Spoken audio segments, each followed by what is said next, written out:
ओम नमो भगवते वासुदेवाय। श्रीमद् भागवत के 7वें अध्याय में सूत जी शौनक जी से कहते हैं कि आज मैं राजऋषि परीक्षित के जन्म, कर्म और मोक्ष की तथा पांडवों के स्वर्गारोहण की कथा सुनाता हूँ, क्योंकि इन्हीं से भगवान श्री कृष्ण की अनेकों कथाओं का उदय होता है। जिस समय महाभारत युद्ध में कौरव और पांडव दोनों पक्षों के बहुत से वीर वीर गति को प्राप्त हो चुके थे और भीमसेन की गदा के प्रहार से दुर्योधन की जांघें टूट चुकी थी, तब अश्वत्थामा ने अपने स्वामी दुर्योधन का प्रिय कार्य समझकर द्रौपदी के सोते हुए पुत्रों के सिर काटकर उन्हें भेंट किए। ये घटना दुर्योधन को भी अप्रिय ही लगी, क्योंकि ऐसे नीच कर्म की सभी निंदा करते हैं। उन बालकों की माता द्रौपदी अपने पुत्रों का निधन सुनकर अत्यंत दुखी हुई। उनकी आंखों में आंसू चल चला आए और वो रोने लगी। अर्जुन ने उसे सांत्वना देते हुए कहा, हे कल्याणी, अब मैं तुम्हारे आंसू तभी पहुंचूंगा जब मैं उस अताताई का सिर गांडीव धनुष के बाण से काट कर तुम्हें भेंट करूंगा और पुत्रों की अंत्येष्टि क्रिया के बाद तुम उस पर पैर रखकर स्नान करोगी। अर्जुन इन मीठी बातों और विचित्र बातों से द्रौपदी को सांत्वना दी और अपने मित्र भगवान श्री कृष्ण की सलाह से उन्हें सारथी बनाकर कवच धारण कर अपने भयानक गांडीव धनुष को लेकर रथ पर सवार होकर वे अश्वत्थामा के पीछे दौड़े। बच्चों की हत्या से अश्वत्थामा का मन भी उद्विग्न हो गया था। जब उसने दूर से ही देखा कि अर्जुन मेरी तरफ झपटे हुए आ रहे हैं, तो वह अपनी प्राणों की रक्षा के लिए पृथ्वी पर जहां तक भाग सकता था वह भागा। परंतु जब उसने देखा कि रथ के घोड़े थक गए और मैं बिल्कुल अकेला हूं, तब उसने अपने बचने का एकमात्र साधन ब्रह्मास्त्र ही समझा। यद्यपि उसे ब्रह्मास्त्र को लौटाने की विधि मालूम नहीं थी, फिर भी प्राण संकट में देखकर उसने आचमन किया और ध्यानस्थ होकर ब्रह्मास्त्र का संधान किया। उस अस्त्र से सब दिशाओं में एक प्रचंड तेज फैल गया। अर्जुन ने देखा कि अब तो मेरे प्राणों पर आ बनी है, तो उन्होंने श्री कृष्ण से प्रार्थना की। तब श्री कृष्ण कहने लगे कि अर्जुन, ये अश्वत्थामा का चलाया हुआ ब्रह्मास्त्र है। यह बात समझ लो कि प्राण संकट उपस्थित होने से उसने इसका प्रयोग तो कर दिया है, परंतु वह इस अस्त्र को लौटाना नहीं जानता। किसी भी दूसरे अस्त्र में इसे दबाने की शक्ति नहीं है। तुम शास्त्रार्थ विद्या को भलीभांति जानते हो। ब्रह्मास्त्र के तेज से ही इस ब्रह्मास्त्र की प्रचंड की लौ को बुझा दो। अर्जुन विपक्षी वीरों को मारने में बड़े प्रवीण थे। भगवान की बात सुनकर उन्होंने आचमन किया और भगवान की परिक्रमा करके ब्रह्मास्त्र के निवारण के लिए ब्रह्मास्त्र का ही प्रयोग किया। बाणों से वेष्टित उन दोनों ब्रह्मास्त्रों के तेज से प्रलयकालीन सूर्य एवं अग्नि के समान आपस में टकराकर सारे आकाश दिशाओं में फैल गए और बढ़ने लगे।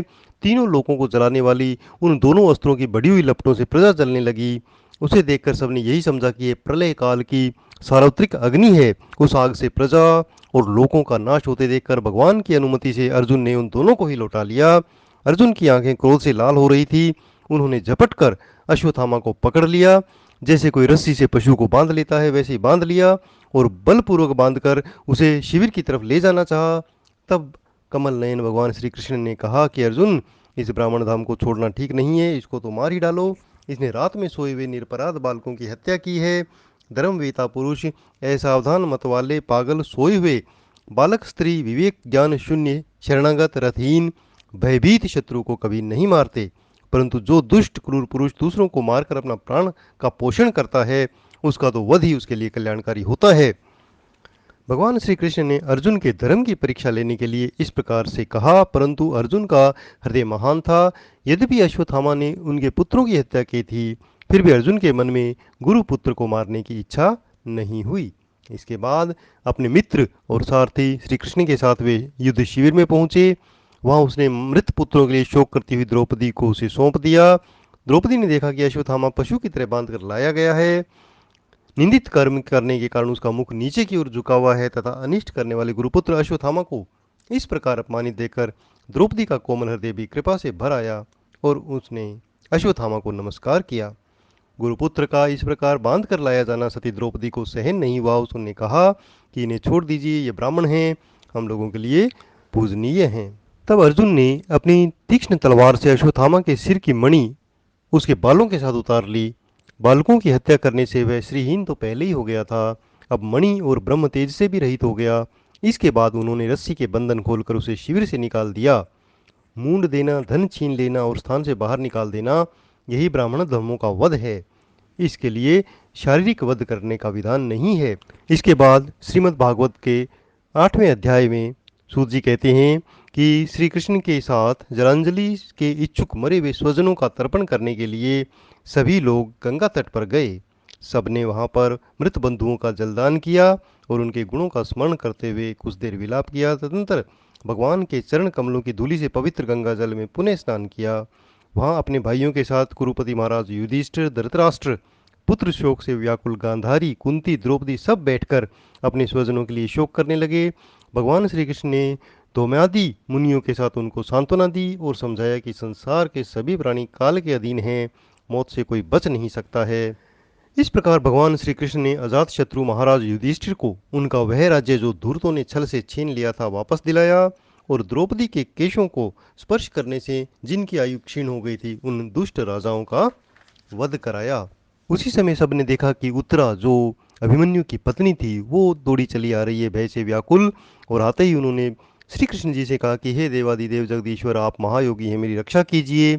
आपके अतिरिक्त इस लोक में मुझे अभय देने वाला और कोई नहीं है। यह देखता हुआ लोहे का बाण मेरी तरफ दौड़ा चला आ रहा है, यह मुझे जला न डाले। प्रभु, मेरे गर्भ में अभिमन्यु जी का पुत्र है, कृपया मेरे गर्भ को नष्ट होने से बचाएं। भक्त वत्सल भगवान श्री कृष्ण ने उसकी बात सुनते ही समझ गए कि अश्वत्थामा ने पांडवों के वंश को निर्बीज करने के लिए ब्रह्मास्त्र का प्रयोग किया है। शौनक जी, उसी समय पांडवों ने भी देखा कि जलते हुए 5 बाण हमारी तरफ आ रहे हैं, इसलिए उन्होंने भी अपने अपने अस्त्र उठा लिए। सर्वशक्तिमान भगवान श्री कृष्ण अपने अनन्य प्रेमियों पर और शरणागत भक्तों पर आई हुई बड़ी विपत्ति जानकर निज अस्त्र सुदर्शन चक्र से उन निज जनों की रक्षा की। योगेश्वर श्री कृष्ण समस्त प्राणियों के हृदय में विराजमान आत्मा हैं। उन्होंने उत्तरा के गर्भ को पांडवों की वंश परंपरा चलाने के लिए अपनी माया के कवच से ढक दिया। शौनक जी, यद्यपि ब्रह्मास्त्र अमोघ है, उसके निवारण का कोई उपाय नहीं है, फिर भी भगवान श्री कृष्ण के तेज के सामने आकर वह शांत हो गया। यह कोई आश्चर्य की बात नहीं है, क्योंकि भगवान तो सर्वज्ञ हैं। वे अपनी ही निज शक्ति माया से ही स्वयं अजन्मा होकर इस संसार की सृष्टि, रक्षा और संहार करते हैं। जब भगवान श्री कृष्ण जाने लगे तब ब्रह्मास्त्र की ज्वाला से मुक्त अपने पुत्रों और द्रौपदी के साथ सती कुंती ने भगवान श्री कृष्ण की स्तुति की। ओम नमो भगवते वासुदेवाय।